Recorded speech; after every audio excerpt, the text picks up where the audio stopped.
Hi everyone, today I'm going to talk about treble crochets and the turning chain. In my previous treble crochet video where I showed you how to make the stitch, we counted the turning chain as a stitch. But in many patterns, the turning chains are not counted as a stitch. I'm just going to give you an example of the treble crochet in that case. So I'm going to chain 2 for my treble crochet. This is because I feel the chain 2 gives a neater edge. The chain 3 can be a little bit gappy sometimes. We're going to turn and we're going to work our treble crochets. This time, however, this turning chain is not going to count as a stitch. Therefore, we're going to work into the very first available hole here. We've got a base of 4 rows of double crochet here. That's UK terms. So we're going to yarn over, insert into that first hole, draw up your loop, yarn over through 2, yarn over through 2. And you can see how that turning chain just sits alongside that first stitch, and because it's only 2 chains, it just sits in there nicely beside it. We're going to work all the way along the row, yarn over, insert, draw up your loop, yarn over through 2, yarn over through 2. And we're going to work until we get to the very end of the row.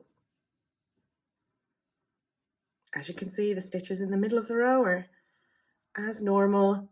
The turning chain really only affects the beginning and ends of the rows. So we get to the end of the row, we're working into our UK double crochets, US single crochets. We come to our last double crochet, we insert and make our stitch. The turning chain for the double crochet never counts as a stitch, so it's really quite invisible here at the end. We're going to chain 2 and turn. Now we're working treble crochet into treble crochet.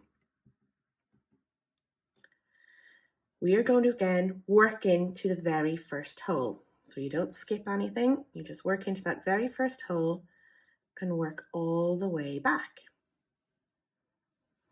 You might think that having that turning chain as extra might create a sort of knobbly texture on the side, but it actually gives you quite a straight edge, particularly when you just do 2 chains. So now we're approaching the end of a row. You can see that we've got 2 proper trebles here, and that turning chain nestled along the side. Going to insert your hook into the first one, and again into the second. And you can see it has that little box at the top of the stitch. This is how you know that it's a proper treble. You can see that there's a place to put your hook, insert, and form your stitch. The turning chain is here. You can see there's no natural place to put the hook, and therefore you know not to work into it. So if you leave it sit, there you go. You can see your nice straight edges. It's a little less gappy than you do get in the version where you work into the turning chain, because there's no skip stitches at the start. But always make sure that you're not working into that turning chain, because you can find your stitch count will be off. If you work into that, you'll gain a stitch with every row and your work will start to move outwards. So keep an eye on your stitches, making sure that you're only working into true trebles, but also no harm to do a wee stitch count every couple of rows just to make sure you're on track. So that's working a treble where the turning chain does not count as a stitch.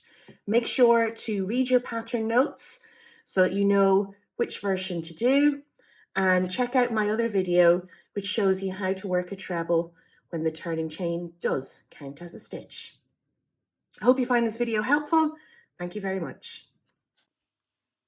Hi, this is Fiona. Thanks for watching my video. If you liked it, why not subscribe below to make sure you get all my videos as they're released. Check out all my latest news on Facebook too, at Fiona Mead Crochet.